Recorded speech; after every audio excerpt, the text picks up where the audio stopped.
ദുബൈയിൽ ഡ്രൈവിംഗ് പരിശീലിക്കുന്നവരുടെ പഠന പുരോഗതി വിലയിരുത്താൻ ഡിജിറ്റൽ പ്ലാറ്റ്ഫോം ഏർപ്പെടുത്തി.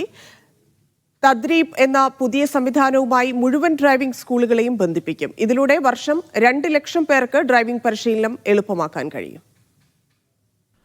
ദുബൈയിലെ 27 ഡ്രൈവിംഗ് സ്കൂളുകൾ, 3400 ഡ്രൈവിംഗ് പരിശീലകർ, 3000-ലേറെ ഡ്രൈവിംഗ് പരിശീലന വാഹനങ്ങൾ എന്നിവയെ തദ്രീബ് ഡിജിറ്റൽ AI പ്ലാറ്റ്ഫോമുമായി ബന്ധിപ്പിക്കുമെന്ന് ദുബൈ റോഡ് ട്രാൻസ്പോർട്ട് അതോറിറ്റി അറിയിച്ചു.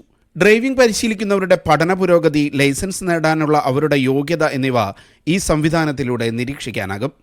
AI സാങ്കേതിക വിദ്യ ഉപയോഗിച്ച് ഓട്ടോമാറ്റിക്കായാണ് പഠിതാക്കളെ തദ്രീബ് വിലയിരുത്തുക. ഡ്രൈവിംഗ് പരിശീലനത്തിലെ പോരായ്മകൾ വിലയിരുത്താനും പ്രത്യേകം പരിശീലനം വേണ്ട മേഖലകൾ നിർദ്ദേശിക്കാനും ഈ സംവിധാനത്തിന് കഴിയും. ഇത് പഠനവും ലൈസൻസിന് വേണ്ട നടപടിക്രമങ്ങളും എളുപ്പമാക്കും. ഡ്രൈവിംഗ് പരിശീലിക്കുന്ന ഓരോ വാഹനവും ജിയോ ട്രാക്കിംഗ് വഴി തദ്രീബിൻ്റെ നിരീക്ഷണത്തിലായിരിക്കും. പുതിയ ഡ്രൈവർമാർ സൃഷ്ടിക്കുന്ന അപകടങ്ങൾ കുറയ്ക്കാനും ഇത് സഹായിക്കും. Media 1, Dubai.